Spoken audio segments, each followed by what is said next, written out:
말라기 구약성경 36국권의 마지막 책입니다. 창세기, 출애굽기, 레위기, 민수기, 신명기 하듯이 무슨 기 하니까 기록할 기자를 쓰는 거거든요. 그래서 말라라는 사람이 쓴 것으로 오해하시는 분들이 있는데 말라기까지가 이름입니다. 또 말자가 끝말자가 우리 한자에 그런 의미가 있어서 그래서 마지막 책이 아니냐, 그것도 아니고 말라기, 말라크라고 하는 선지자의 이름입니다. 12권의 소선지서 호세아에서부터 말라기까지 12개의 소선지서 중에 제일 마지막 책이죠. 말라기 다음에 마태복음으로 이어지는데 말라기와 마태복음 사이에는 약 400년 동안의 공백기가 있습니다.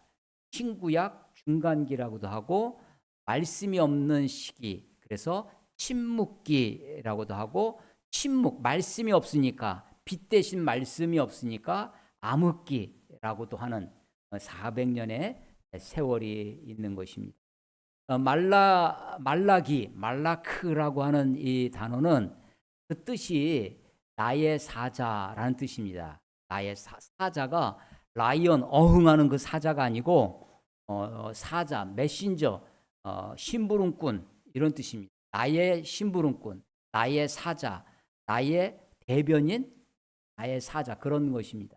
오늘 본문으로 읽은 3장 1절에 보면 만군의 여호와가 이르노라, 보라 내가 내 사자를, 거기 내 사자가 나오죠. 내 사자를 보내리니 할 때 그 내 사자, 이게 말라기, 말라크라고 하는 것입니다. 그래서 혹자는, 어떤 사람들은 이 말라기라고 하는 것이 실제 선지자, 고유명사일 수도 있지만 그냥 나의 사자라고 하는 그런 보통 명사로 이 책의 제목을 삼았을 수도 있겠다라고 합니다. 정확히 뭔지는 모르겠다라고 하는 것입니다. 그 이유 중에 하나가 이 말라기 선지자에 대한 선지자를 다른 성경에 언급이 없어요. 그래서 여기에만 나오기 때문에 말라기, 그렇습니다. 이스라엘 역사를 대략적으로 크게 보면요, 이스라엘이 출애굽, 애굽에서부터 종살이하다가 모세의 지도를 영도 아래 애굽에서 나오죠. 출애굽, 엑소도스, 탈출을 했습니다. 그래서 홍해를 건너 광야를 지나 그리고 가나안 땅에 들어갑니다. 가나안 땅에 들어갈 때는 모세가 이끌고 들어가지 못하고 여호수아에 의해서 인도를 받아서 가나안에 들어갔죠. 그래서 가나안 시대가 시작됩니다. 여호수아가 죽은 다음에는 특별한 지도자가 없이 여러 명의 사사들에 의해서 가나안 땅에서 살아가게 됩니다. 그래서 우리가 사사시대라고 하고요. 사사시대 다음에 그 사사시대를 표현하는 말이 우리가 사사라는 뜻이 뭐죠? 피아노 어떤 이런 예술 할 때 어떤 선생님한테 배운다, 사사를 받았다, 그 사사가 아니라 이 사사는 재판관이라는 뜻입니다. 판관, 포청천, 우리 혹시 기억하시는 분들이 있을 텐데, 판관 앞에 제자를 붙이면 재판관이죠. 그 판관, 그래서 사사기를 다른 성경책 번역본에서는 사사기를 판관기라고 번역된 책도 있어요. 그 사사 시대를 나타내는 표현이 뭐냐면 그 시대에 왕이 없으므로 각기 자기 소견에 옳은 대로 행하였더라. 왕이 없으니까 누가 왕이에요? 네, 내가 왕이에요. 전부 다 왕이야. 그러니까 왕왕거리는 거죠. 그래서 사사 시대도 아주 혼돈의 시대입니다. 그때마다 그래서 어려움이 생기면 하나님이 사사를 보내서 그들을 구원하시고 왕 없는 시대. 그래서 그 이스라엘 백성들의 소원이 뭐였냐면, 기도 제목이 우리들도 왕을 세워. 하나님의 뜻은 그것이 아니었습니다. 하나님이 원래 원하시는 것은 왕 없는 사회, 누가 왕 되는 거? 하나님이 왕 되는 거였어요. 근데 하나님이 왕이 안 되고 내가 왕이 되는 거예요. 그래서 혼돈이 되는 거죠. 하나님이 왕을 세워주시는데 초대왕 사울, 다윗, 솔로몬 이 세 명에 걸쳐서 통일 왕국이 되고 솔로몬 이후에 북왕국 이스라엘과 남왕국 유다로 나뉘어집니다. 분열되죠. 그러다가 북왕국 이스라엘이 아수르에 의해서 멸망을 하고 남왕국 유다는 바벨론에 의해서 멸망을 합니다. 그 바벨론에 멸망된 다음에 약 70년간 포로기가 있습니다. 그 포로기의 70년 기준은 왕이 무너지고 나라가 망한 것이 기준이 아니라 성전이 무너지고 성전이 다시 세워지는 것을 기준 삼아 70년을 이야기합니다. 하나님이 선지자 예레미야를 통해서 너희가 70년 동안 바벨론의 포로로 있을 것이다 해서 남왕국 유다가 멸망한 게 BC 586년입니다. 거기에서부터 70년 거꾸로 내려가서 숫자가 줄어들죠. 516년, 516년, 70년의 포로기를 거쳐서 돌아옵니다. 돌아올 때는 세계를 그 당시 오리엔트 지역을 지배하던 제국이 달라졌어요. 처음에는 북왕국을 멸망할 때는 아수르, 아시리아, 남왕국이 멸망할 때는 바벨론, 포로기에서 돌아올 때는 바사, 페르시아가 제국입니다. 페르시아 제국에 의해서 돌아오게 됩니다. 돌아와서 성전을 재건하죠. 성전이 그래서 포로기 이후에 회복 기간이 있어요. 그때 이 포로기 때 활동했던 선지자는 바벨론에 가 있던 에스겔이 있습니다. 또 그때 다니엘이 있어요. 에스겔, 다니엘. 그 다음에 돌아왔을 때 선지자가 학개, 스가랴, 말라기. 그래서 구약 성경이 학개, 스가랴, 말라기로 끝나요. 학개, 스가랴, 말라기가 마지막 선지자가 되는 거죠. 그때 학개 선지자의 도움으로 학개 선지자가 옆에서 하나님의 말씀을 전하면서 1차 포로에서 돌아온 스룹바벨이 돌아올 때요. 복귀해서 돌아올 때 한 번에 다 돌아온 것이 아니라 3번에 걸쳐서 돌아옵니다. 첫 번째는 스룹바벨에 의해서 돌아와요. 두 번째가 에스라, 세 번째가 느헤미야 이렇게 3번에 걸쳐서 돌아오는데 첫 번째 돌아온 스룹바벨이 성전을 건축하려고 하다가 사마리아인들의 방해가 있어서 성전을 제대로 짓지 못하고 중도에 멈추게 됩니다. 그때 그것을 옆에서 격려하고 했던 선지자가 학개입니다. 학개 선지자의 도움으로 성전을 지어요. 그 성전이 회복된 성전, 그것을 두 번째 성전이라고 해서 제2성전이라고도 하고 스룹바벨이 세웠다 해서 스룹바벨의 성전이라고도 합니다. 그 스룹바벨의 성전이 쭉 오다가 로마 시대에 예수님 시대에 헤롯이 그것을 증축해요. 헤롯은 새로 지은 것이 아닙니다. 기존에 있던 것이 제2성전이 사실은 포로기에서 돌아온 그 사실은 난민 비슷하지 않을까요? 70년 동안 포로로 갔다가 돌아와서 그래서 막 해서 성전을 지었기 때문에 성전이 솔로몬의 성전에 비해서 굉장히 보기에 형편없는 정도는 아니었지만 그래도 많이 아쉬웠던 모양이에요. 그래서 어렸을 때 70년 전에 성전이 무너지기 전에 그것을 본 노인들이 있었어요. 그 노인들이 처음 솔로몬의 성전을 보았던 그 사람들이 다시 재건된 성전을 보고 막 울었어요. 성전이 재건돼서 너무나 기뻐서 울기도 했지만 옛날 성전의 그 영광을 가지고 있기 때문에 성전을 보고 울었다고 합니다. 그래서 성전이 재건되었어요. 자, 성전이 재건되었지만 나라는 회복되지 않았습니다. 여전히 바벨론, 바사, 페르시아의 지배하에 있었어요. 그러면 가나안 땅은 누가 다스렸느냐? 그 제국에서 보내온 총독이, 우리도 일제 시대 때 총독이 다스렸잖아요. 그런 것처럼 페르시아, 바사의 총독이 와서 다스리고 있었어요. 그러니까 성전은 재건되어서 성전에서 하는 일하는 종사자들, 성전에서 일하는 사람들이 누구라고 그래요? 제사장들이죠. 그래서 성전에서 일하는 제사장 그룹들, 그들은 회복이 되었는데 정치 지도자들은, 정치는 여전히 페르시아의 지배, 속국으로 있었다. 그런 상황입니다. 자, 586년에 바벨론이 멸망합니다. 바벨론에서 성전이 멸망했어요. 70년 포로에 들어와서 516년에 성전이 다시 세워졌습니다. 그로부터 약 80년 정도 더 지나요. 그래서 기원 전이니까 숫자가 줄어드는 거예요. 435년, 425년, 약 80년에서 90년 성전이 재건된 다음에 80년에서 90년쯤 지났을 때 이 말라기 선지자가 활동하던 시대입니다. 자, 보세요. 성전은 재건되었는데 뭐는 재건 안 됐다고요? 정치, 나라는 여전히 속국으로 있었다. 그 상황을 이해해야 됩니다.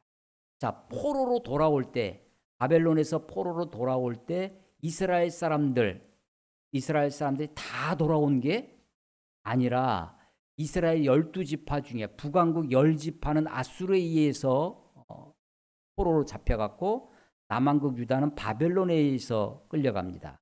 남왕국 유다 지파와 베냐민 지파, 그 12지파 중에 누가 돌아오느냐? 주로 돌아온 사람들. 다윗 왕조에 대한 열망이 있는 사람, 유다족 지파가 돌아옵니다. 그리고 성전을 재건하러 돌아오니까 성전에서 종사하고 성전에서 섬기는 지파, 레위 지파가 돌아옵니다. 그래서 이 이후에 바벨론 포로로 돌아온 다음에 이스라엘 민족을 대표하는 지파가 어디가 되냐면 유다 지파가 됩니다. 그래서 구약에는 유대인이라는 말이 없어요. 신약에만 유대인, 신약에는 유대인들, 유대인에 대한 이야기가 많이 나오고 바울 서신서 저 소아시아라든지 그런 일대에서도 이스라엘 사람들을 그냥 유대인이라고 얘기합니다. 여러 지파들이 있는데 그런 지파들은 다 기억에서 지워지고 유다 지파가 이스라엘 사람들을 다 대표하게 됐다라고 하는 거죠. 그 유다 지파 사람들이 돌아왔어요. 성전을 어렵게 지었습니다. 우리 이현희 목사님께서 에스라서 이렇게 강의하실 때도 이렇게 우리가 말씀을 들을 수 있는데 어렵게 여러 방해에도 불구하고 성전을 지어놨는데 지금 몇 년이 지났어요. 성전 재건 이후에 바벨론 이 말라기까지 80년, 90년 지났어요. 그런데 나라는 회복되지 않았습니다. 여러분 처음에 성전을 돌아와서 그 먼 타국에서부터 그 2,000km 정도 돼요. 비행기 타고 오는 게 아닙니다. 걸어서 바벨론에서도 70년 가 있었어요. 포로로 70년 가 있으면서 거기서 나름대로 터를 잡고 살았는데 그 모든 걸 다 여러분 내가 그 땅을 떠갖고 올 수 있는 게 아니잖아요. 다 버려두고 가지고 올 수 있는 거. 우리는 지금은 해외에 간다고 그러면 통장, 이 해외에서 쓸 수 있는 비자 카드 이런 거 들고 가면 되죠. 금융거래가 나라와 나라를 통해서 되니까. 그런데 그 고대에는 내가 가지고 있는 거 가지고 올 수가 없어요. 대부분은 버려두고 그냥 놔두고 포기하고 돌아왔을 것입니다. 와서 어렵게 다시 삶을 일구어가면서 성전을 지었어요. 그런데 변화되는 게 없습니다. 나라는 그대로 속국으로 있습니다. 그리고 여전히 가진 자들은 그 기득권을 누리고 있고 어려운 사람들은 그대로 어렵고 그런 세월들이 계속해서 지나가는데 몇 년이 지났다고요? 80년, 90년이 돼가고 있는 것입니다. 이제 성전이 재건되었으니까 성전을 중심으로 하는 예배 행위. 그때는 성전에서는 뭘 했겠어요? 제사죠. 제사를 드리는 처음에 성전을 짓고 제사할 때는 어떤 마음으로 제사했을까요? 감격해서 제사했을 것입니다. 근데 1년 지나 2년 지나 10년 아버지가 죽고 아들이 물려받아서 또 제사를 지냅니다. 이렇게 제사한다고 해도 세상은 하나도 변하지 않는다라는 것을 그들이 알게 되는 거예요. 그래서 점점점 예배가 어떻게 되겠어요? 제사가 형식이 됩니다. 처음에는 흠없는 어린 양으로, 순양으로 골라서 하나님께 드리던 그 제사가 이제는 뭐 굳이 순양 잡을 필요, 수컷을 잡아 드릴 거 필요, 이왕 이건 좋은 건 우리가 먹고 이거 다리 부러진 놈이니까 다리 저는 거니까 이걸로 잡아서 번제 드리자고. 이게 예배가 제사가 너무 번잡스럽지 않냐? 번거롭지 않냐? 괜찮지 않냐? 라는 것이 마음에, 그래도 버리지 않는 형식, 그 예배, 그 제사의 형식만을 지키고 그것만을 했다고 마음에 위안을 삼기 시작합니다. 그러면서 여전히 내 삶을 지켜나갈, 소위 기득권을 지켜나갈 가진 자들이 그 가진 것을 가지고 연약한 자들을, 그것이 사회에서뿐만 아니라 가정에서도 이루어집니다. 내가 조금 잘 살려면, 내가 조금 더 잘 살려면 그 당시 사회에, 그 당시 세계에 이 가난한 그 이스라엘 사람들 이렇게 옹기종기 막 딱투닥 사는 것보다 뭔가 해외 물을 먹고 뭔가 페르시아의 바사의 그런 사람들과 함께 어울려 사는 것이 유익할런지 몰라요. 그래서 소위 조강지처, 어려서부터 말라기에 나오는 겁니다. 네가 어려서 맞이한 그 아내를 버리고 조금 다른 여자들과 결혼해서 가정이 파괴되기 시작합니다. 같은 형제들끼리, 같은 이웃들끼리, 같은 민족들끼리 거짓을 힘썼고 탈취하고 어떻게든지 내가 가지고 있는 이 기득권, 내가 가지고 있는 것들을 지켜가기 위해서 아둥바둥 살게 되어집니다. 이제 하나님은 온데간데 없고 내 삶만 남게 되는 것이죠. 그런 배경 속에서 하나님이 말라기를 통해서 그 이스라엘 백성들에게 말씀하고 있는 것입니다. 말라기 1장 1절을 보시면 여호와께서 말라기를 통하여 이스라엘에게 말씀하신 경고라고 되어 있습니다. 하나님이 지금 경고하고 계십니다. 그런데 이 비극적인 것은 이 경고가 마지막 경고가 됩니다. 그리고 얼마 동안 침묵하신다고요? 400년 동안 침묵하게 됩니다. 도선지서, 예언서를 읽으면 그 중에 하박국서가 있습니다. 하박국 이름 들어보셨나요? 호박국이 아닙니다. 하박국이에요. 이 하박국 선지자는 이 하박국은 무엇을 예언한 게 아니에요.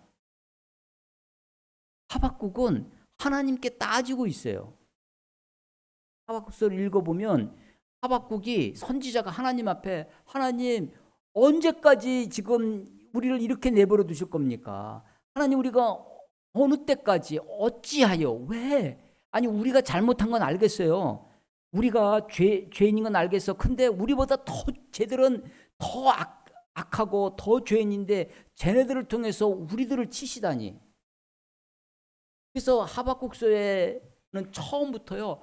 어찌하여 하나님 언제까지 하박국이 하나님을 대상으로 하나님 앞에 쉽게 말하면 따지고 있어요. 하나님과의 논쟁이에요. 그러니까 다른 예언서 앞으로 너희가 어떻게 할 것이다 그런 게 아니라 하박국의 특징은 하나님과의 논쟁입니다. 근데 누가 누구에게 따져요? 하박국이 하나님께 따지는 책이. 근데 말라기는 반대입니다. 누가 누구에게 따져요? 하나님이 이스라엘에게 따지는 거예요. 그걸 경고라고 합니다. 경고. 하나님이 너 어찌해서 이러냐? 하나님이 그러는 거예요. 어려운 시대를 이제 힘겹게 살아온 노부부가 그래도 이 가정을 이루고 또 가게를 이루고 가산을 이루었어요. 이제 얼마 안 있으면 나도 이제 죽겠거니 하고 유산을 자식들에게 나눠줍니다. 유산을 다 나눠주고 나니까 자식들 마음이 어떻게 돼요? 어, 자식들 마음이 변하기 시작합니다. 그전에는 부모님 눈치 보고 이렇게 하다가 이제 받을 거 다 받고 나면 어떻게 되겠어요? 그래서 이제 부모님들이 이제 변한 자식들 때문에 마음이 상하기 시작합니다. 그래서 부모들이 하소연을 합니다. 내가 저놈을 어떻게 키웠는데, 내가 저것들한테 내가 어떻게 해줬는데 라고 하는 것을 뭐라고 한다고요? 하소연이라고 합니다. 또 하소연을 다른 말로 하면 뭐가 되겠어요? 푸념. 또 다른 말로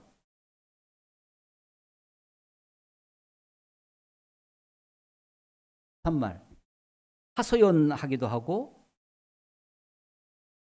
푸념을 하기도 하고 넋두리 하기도 합니다. 누가 들으라고 하는 것도 아니야. 막 제가 말라기를 이렇게 읽으면서 말라기서가 하나님의 넋두리 같습니다. 하나님의 푸념 같아요. 하나님이 지금 하소연하고 아주 심각한 게 어느 정도냐면요. 1장 10절에 가면 하나님이 야 너희 중에 성전문을 닫을 자가 있었으면 좋겠다라고 말하시기까지 합니다. 야 너희들이 드리는 제사 구역질 난다는 거예요. 8절에 보면 눈먼 희생 제물을 바칩니다. 저는 것, 병든 것. 야 너희들 그런 거 갖고 와가지고 내가 받겠느냐? 야 내가 너희들 이 성전문을 닫을 자가 있으면 좋겠다고 말씀하기 시작해요. 그래서 이 말라기에는 하나님의 경고가 6개의 덩어리로 되어집니다.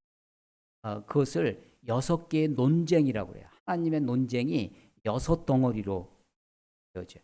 첫 번째가 뭐냐면 이 1장 2절에 보면 여호와께서 이르시되 하나님이 하시는 말씀이에요. 여호와께서 이르시되 내가 너희를 사랑하였노라 하십니다. 그런데 너희는 이스라엘은 말하기를 아니 주께서 어떻게 우리를 사랑하셨? 아니 하나님 우리를 사랑하셨는데 나라가 망하다니요. 하나님 우리를 사랑하셨다고 하는데 우리가 포로 생활해 아니 포로에서 돌아왔는데 우리는 여전히 속국으로 살고 있잖아요. 하나님이 사랑하신다면 왜 우리 아이가 병이 들고 왜 우리 회사가 망하고 그렇다는 거예요. 하나님 언제 우리를 사랑하셨냐고. 하나님 어떻게 사랑하셨냐고. 하나님은 내가 너희를 사랑한다 라고 말씀하시는데 사람들은 마치 노부부가 내가 너희들을 어떻게 키웠는데 라고 하는 것처럼 하나님이 그렇게 말씀하는데 그 하나님의 사랑을 회의합니다. 하나님의 사랑을 의심해요? 아니 의심을 넘어서 하나님의 사랑을 부정합니다. 하나님의 사랑을 이제 거들떠보지도 않습니다. 근데 하나님이 내가 너희를 사랑했다라고 하는 것을 뭐로 말씀하시냐면 야곱과 에서 쌍둥이를 이야기합니다. 이스라엘의 조상이 야곱이죠. 야곱은 에서와 쌍둥이 형제였습니다. 그의 어머니 리브가가 이삭과 결혼을 해서 임신을 했어요. 근데 이 태중에서 두 아이가 태중에서 싸우는 거예요. 그래서 엄마가 깜짝 놀라죠. 아니 왜 어쩐 일이 이런 일이 있냐라고 하나님께 묻습니다. 그래서 창세기 25장에 보면 여호와께 묻자. 하나님께 물었더니 하나님이 뭐라고 답변을 하시냐면 내 태중에서 두 민족이 있는데 둘이 싸우고 그런데 큰 자가 작은 자를 섬기리라 라고 하는 거예요. 그 이후에 이제 에서와 야곱의 역사가 이렇게 되어집니다. 그 얘기를 다 들을 수는 없고 그것이 쭉 내려와서 로마서에 오면 바울이 로마서 9장에서 그 이야기를 합니다. 그 이야기를 하면서 리브가가 두 아이를 태중에 가졌는데 큰 자가 작은 자를 섬기리라 하는 그 이야기를 가지고 바울이 뭐라고 하냐면 저들이 나기도 전에 태어나기도 전에 저들이 무슨 번이나 악을 행하기 전에 하나님의 택하심이 저들에게 임하였다는 겁니다. 하나님의 뜻이 저들에게 있었다라고 하는 것입니다. 그래서 로마서 9장 11절에 택하심으로 따라 되는 하나님의 뜻이 행위로 말미암지 않고 오직 부르시는 이로 말미암아 서게 하려 하심이라. 하나님의 선택이 있었다는 거예요. 그것을 말라기는 뭐라고 하는 거냐면 하나님이 야곱은 사랑하시고 에서는 미워하셨다라고. 하나님의 사랑이 선택적 사랑입니다. 그래서 하나님은 사랑을 어떻게 나타내셨냐면 택하심으로 사랑이 이루어지는 거예요. 하나님이 나를 택하신 것, 하나님이 나를 부르신 것. 아니 내가 생각해 봅니다. 이 말씀을 묵상하면서 다시 한번 하나님이 어떻게 나를 부르셨을까? 내가 어떻게 하나님을 믿게 됐을까? 어느 순간 예수님이 믿어지고 하나님이 믿어지고 나서는 믿지 않는 게 이상합니다. 근데 다른 사람들은 어쩌면 저를 보고 믿는 게 이상할런지 모르겠지. 어떻게 그걸 믿지? 어떻게 이걸 안 믿지? 믿음이 신비합니다. 믿음이 신기해요. 하나님이 나를 부르셨다. 하나님이 나를 택하셨다. 하나님의 택하심이 하나님의 사랑의 증거라는 것입니다. 하나님이 이스라엘을 택하셨어요. 하나님이 저들을 부르셨습니다. 이게 하나님의 사랑이라는 것입니다. 그런데 저들은 그것을 읽지 못하죠.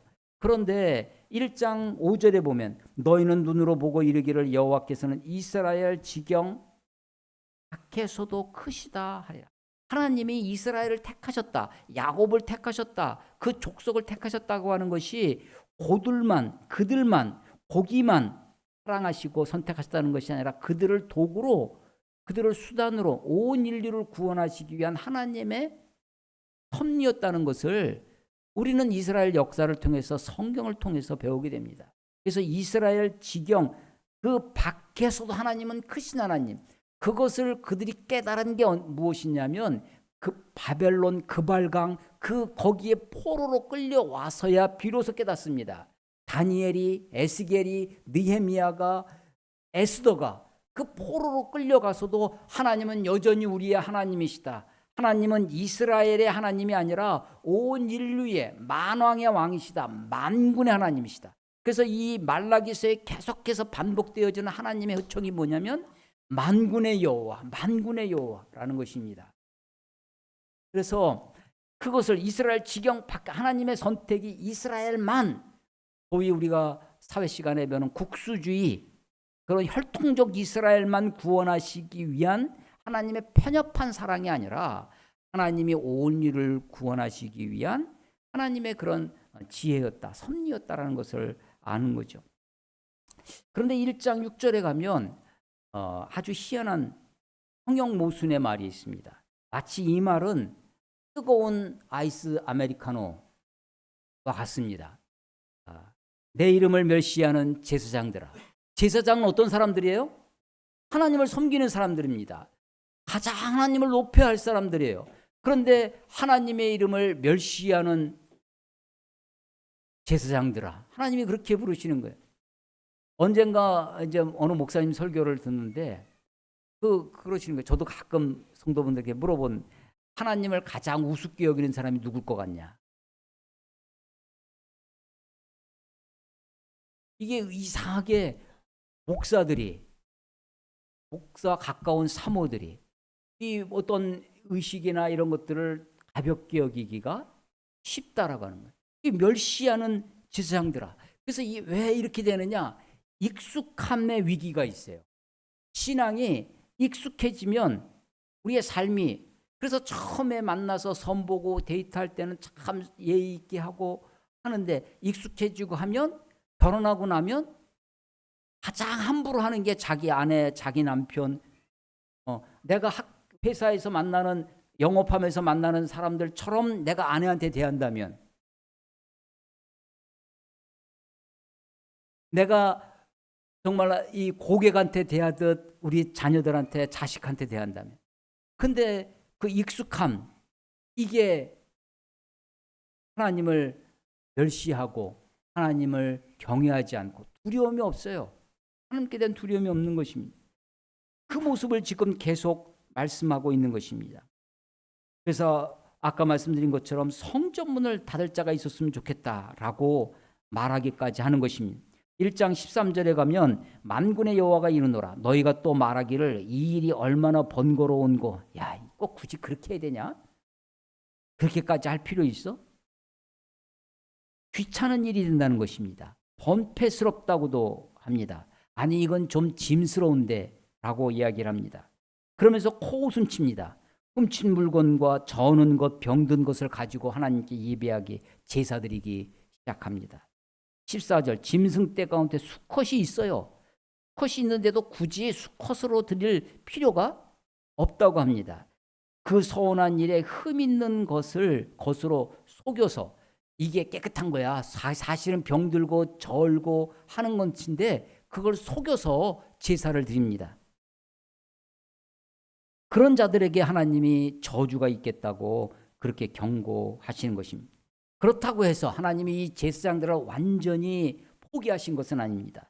2장 1절에 보면 너희 제사장들아 이제 너희에게 이같이 명령하노라 하면서 아직도 경고하고 계세요. 명령하고 계십니다. 왜? 그들이 돌아오기를 하기 때문입니다. 하나님은 저들에게 2장 5절에 보면 생명과 평강의 언약을 맺으셨다. 레위인들, 제사장들 그룹이죠. 그 사람들과 그렇게 언약을 맺으셨다고 합니다. 6절에 그의 입에는 진리의 법이 있었고 그의 입술에는 불의함이 없었으며 그가 화평함과 정직함으로 나와 동행하며 많은 사람들을 돌이켜 죄악에서 떠나게 하였느니라. 언제 그랬을까요? 처음에는 그랬다는 거예요. 처음 목사 안수 받고 할 때는 하나님 앞에 막 그렇게 했어요. 그런데 이제 세월이 지나다 보니까 익숙해져요. 몸에 밴 것으로 그렇게 살아갑니다. 그래서 하나님이 저들을 버리시는 것입니다. 지금 오히려 그 반대가 되기 시작돼요. 2장 8절에 너희는 옳은 길에서 떠나 자기들만 옳은 길에서 떠나는 것이 아니라 많은 사람을 율법에 거스르게 하는 그런 삶이 되어버리고 마는 것이죠. 그래서 첫 번째 논쟁은 하나님 내가 너희를 사랑한다라는 논쟁이고 두 번째는 제사장들을 중심으로 한 익숙한 제사 행위, 껍데기만 남아있는 형식적 제사, 하나님을 멸시하는 하나님을 가볍게 여기는 종교 행위들, 그것들에 대한 논쟁입니다. 세 번째 논쟁이 2장 10절이에요. 우리는 한 아버지를 가지지 아니하였느냐? 한 아버지께서 지으신 바가 아니냐? 어찌하여 우리 각 사람이 자기 형제에게 거짓을 행하여 우리 조상들의 언약을 욕되게 하느냐? 조상들의 언약은 하나님하고만 맺은 언약이 아니라 그 하나님과의 언약을 바탕으로 이웃과 사람들과 그래서 이 십자가의 그 십계명의 계명이 하나님과의 계명뿐만 아니라 이웃과의 우리 사회의 계명입니다. 안식일 계명도 안식일은 쉬어라라고 하는 너 쉬어라라는 것이 아니라 네가 데리고 있는 종들을 쉬게 하라는 거예요. 네가 거느리고 있는 말들을 양들을 소를 가축들까지도 쉬게 하라는 것입니다. 그래서 사실은 내 이웃에게 거짓을 행하지 아니하고 살인하지 아니하고 그 사회적인 그런 하나님의 언약의 말씀인 것이죠. 제가 이 2장 10절을 묵상하고 기도하면서 마음이 많이 무거웠습니다. 30년 전, 40년 전은 함께 기도하고 했던 형제들인데 지금은 한 단톡방에 있지도 못합니다. 누가 무슨 얘기를 하면 막 거기에 대한 성토가 있어요. 그래서 그 사람들이 나가서 따로 단톡방을 만듭니다. 아니 정말 친구고 선배고 후배였는데 같이 밥도 안 먹어요. 명절 때 가족들이 모입니다. 종교 얘기하지 마라. 정치 얘기하지 말라고 합니다. 아니 어떻게 저런 얘기를 할 수 있을까? 어떻게 저렇게 말할 수 있을까? 아니 도대체 저 사람들은 역사의식이 있는 건가? 라고 생각했습니다. 근데 한 번 더 생각해 봅니다. 그 사람들의 입장에서 생각해 보니까 그들도 역사의식이 있어요. 아니 그러니까 해방을 맞이했어요. 해방을 맞이한 한쪽에서 한 부모 밑에 지주의 두 아들이 있었는데 한 아들은 아버지께 물려받아서 금수저처럼 그 물려받았어요. 아들은 일본으로 유학 가서 사회주의를 공부하고 왔습니다. 그래서 둘째 아들은 사회주의자가 되고 큰 아들은 보수자가 돼요. 그래서 형제들끼리 싸웁니다.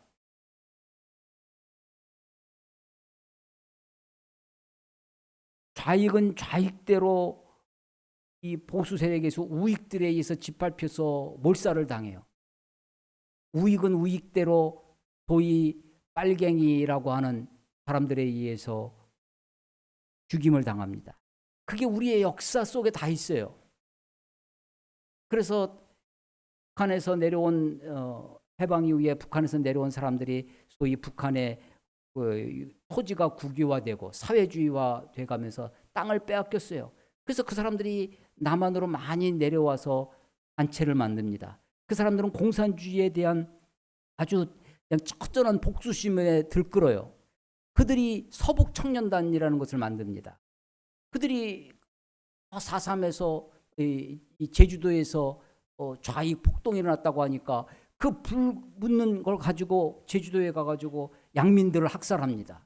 그래서 복수가 복수를 낳고 피가 피를 부르는 그런 역사가, 그래서 돌이켜보면 양쪽 다 아주 틀린 말이 아닌 이야기를 하고, 그래서 이 지금 2장 10절에 우리는 한 아버지를 가지고 있지 않냐, 한 하나님께 치임받았지 아니냐, 어찌하여 우리 각 사람이 자기 형제에게 거짓을 행하며 우리 조상들의 언약을 욕되게 하느냐라고 하나님이 지금 이스라엘 백성들에게 논쟁을 하시는 겁니다.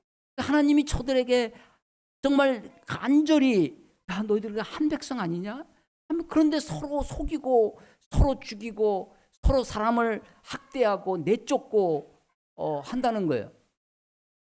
물론 이 아내는 자기 아내를 버리고 하는 가정적인 문제로만 보입니다. 근데 그것에만 머무르는 것이 아니에요. 2장 16절에 보면 나는 이혼하는 것과 옷으로 학대를 가리는 자를 미워하노라. 가정폭력이 이루어지는데 그것을 드러내지 못해요. 옷으로 그 학대를 가립니다. 그래서 그 사회의 패역함을 우리가 보게 되는 거죠. 오늘 본문으로 함께 읽은 2장 17절은 네 번째 논쟁입니다. 너희가 말로 하나님을 괴롭게 하고도 이르기를 우리가 어떻게 하나님 여호와를 괴롭혀 드렸나이까. 사람들이 말로 하나님을 괴롭힌다는 거예요.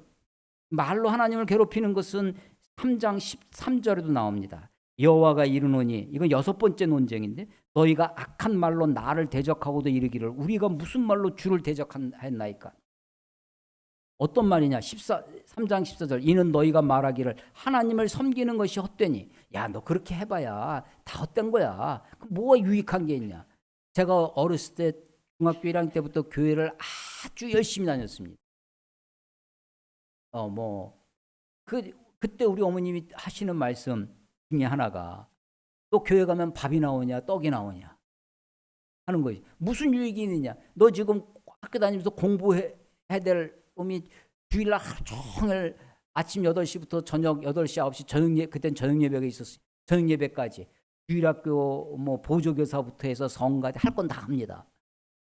그러던 그게 무슨 유익이 있느냐라고 묻는 거죠.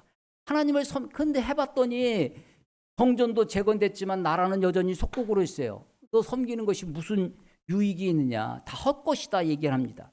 그뿐만 아니라 오늘 2장 17절에 보면 여호와를 괴롭혀드려요. 말로. 이는 말하기를 모든 악을 행하는 자는 여호와의 눈에 좋게 보이며 그에게 기쁨이 된다 하며. 이게 무슨 말인가? 보니까 악을 행하는 게 성공해요. 악을 행해야 이익이 돼. 그러니까 너 그렇게 이게 참 부응했네.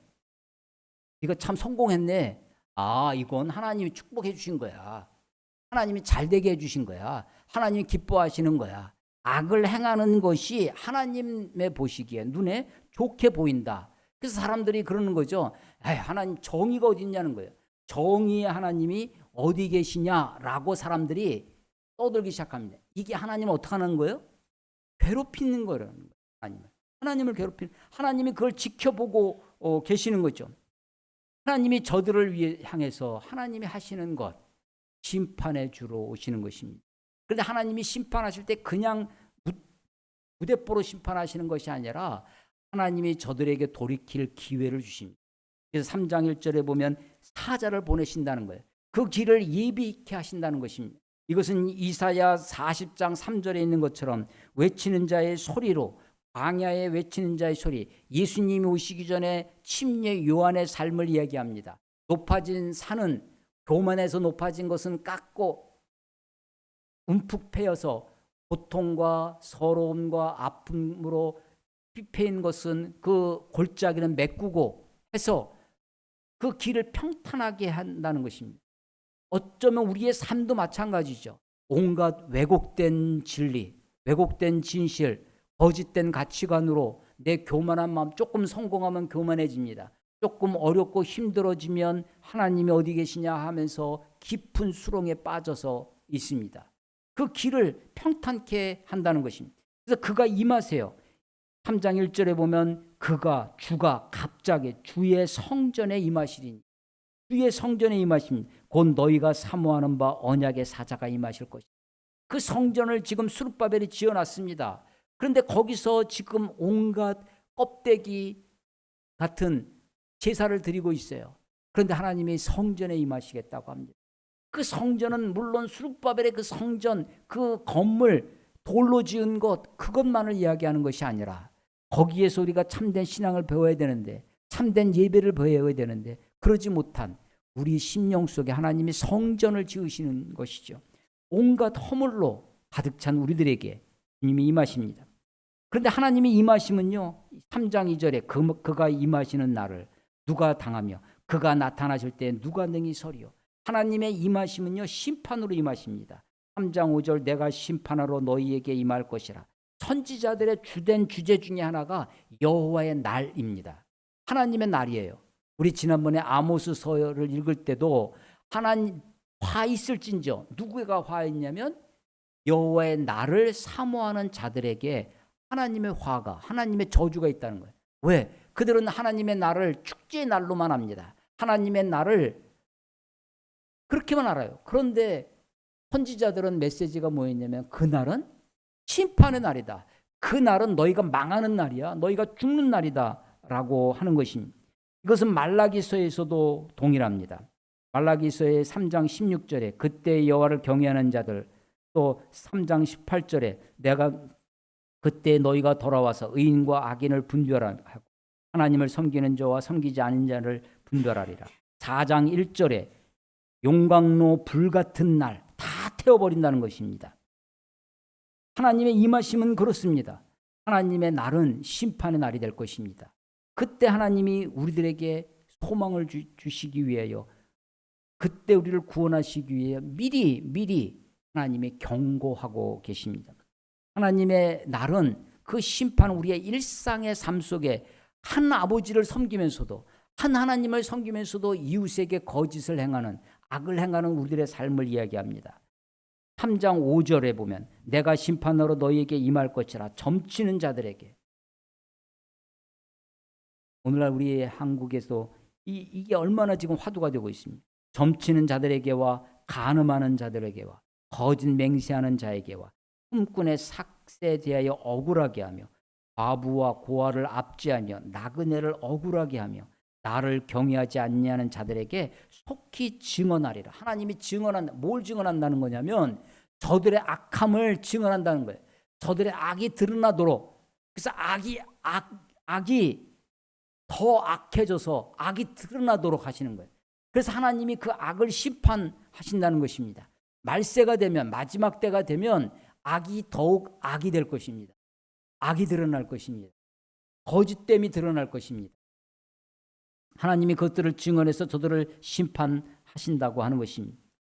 3장 7절 이하에는 우리가 익히 잘 알고 있는 11조에 대한 이야기가 나오는데, 하나님의 것을 도둑질하느냐, 도둑질 논쟁 같아요. 11조 논쟁 같습니다. 그런데 이게 왜 출발했느냐, 3장 7절에 보시면 만군의 여호와가 이르노라 너희 조상들의 날로부터 너희가 나의 규례를 떠나 지키지 아니하였도다.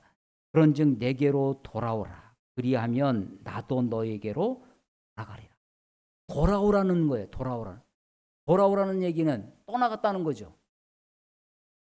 근데 그 떠나감의 표현이 뭐냐? 떠나감의 절정이 뭐냐면 11조라는 거예요. 우리의 물질 생활이 내가 주인됨, 내 삶의 주인됨을 고백할 수 있는 가장 중요한 것이 우리 자본주의 사회에서 뭐가 제일 큰 힘이에요? 물질이죠. 돈이죠.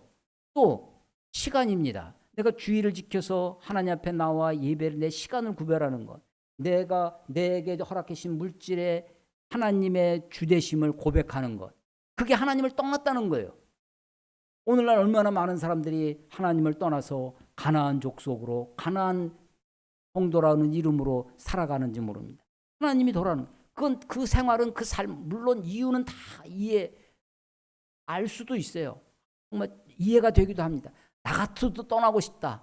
아니 오죽했으면 하나님이 성전문을 닫을 자가 있었으면 좋겠다고 하나님이 넋두리 하시겠어요. 나도 이해가 돼요. 그런데 그럼에도 불구하고 하나님이 돌아오라는 것입니다. 돌아오라는 것. 너의 삶의 주인은 네가 아니다. 하나님이 너의 주인이시다라는 것을 고백하며 살라고 하는 것이죠. 말라기는 이런 하나님의 경고로 가득 찹니다. 그렇지만 말라기에는 하나님의 소망으로도 가득 차요. 그래서 4장에 가면 3장에는 내 사자를 보내시겠다고 하시는 그분이 4장에 가면 그때 4장 2절에 내 이름을 경외하는 너희에게는 의로운 해가 떠오르겠다고 4장 5절에 여호와의 크고 두려운 날이 이르겠지만 그 전에 선지자 엘리야를 우리에게 보내주시겠다. 그래서 아버지의 마음을 자녀에게 돌이키게 하고 자녀들의 마음을 그들의 아버지에게로 돌이키게 하리라 하고 하십니다. 돌이키지 아니하면. 그래서 말라기의 이제는 돌아오라는 돌이키라는 것입니다. 아버지의 마음으로. 여러분 제가 이 말라기를 읽으면서 제가 하나님의 마음을 하나님의 넋두리, 하나님의 하소연, 하나님의 푸념 그렇게 여겨 다가오자. 하나님 오죽하면 이런 말씀을 아버지의 마음, 하나님의 마음에게로 돌아오는 저와 여러분이 다 되시기를 주의 이름으로 축원합니다. 그런 민족, 그런 한국교회, 그런 우리 모두가 되시기를 정말 축원합니다. 기도하겠습니다. 하나님 아버지의 은혜를 감사합니다. 천만 성도를 자랑하고 뻐기던 한국교회가 이제 사람들이 교회를 떠나고 하나님을 말로 대적하고 말로 안악한 말로 하나님이 어디 계시냐, 정의의 하나님이 어디 계시냐, 악한 일을 행하는 자들이 것이 오히려 하나님을 기쁘게 하는 것 아니냐라고 감히 하나님을 도전하고 하나님을 멸시하고 하나님을 두려워하지 않는 세대가 되었습니다. 하나님, 우리가 하나님을 두려워하며 크고 두려운 날이 임하기 전에 주님 앞에 돌아와 하나님을 하나님으로, 하나님을 만왕의 왕으로 섬기며 사는 주의 백성들이 다 될 수 있도록 하나님 축복하여 주시옵소서. 어둡고 혼탁한 시대이지만 별처럼 빛나는 생명의 빛으로 오신 주님을 우리가 맞이할 수 있도록 우리들 앞에도 주의 길을 예비하는 자들이 되도록 하나님 축복해 주시옵소서. 예수님의 이름으로 감사하며 기도드렸사옵나이다. 아멘.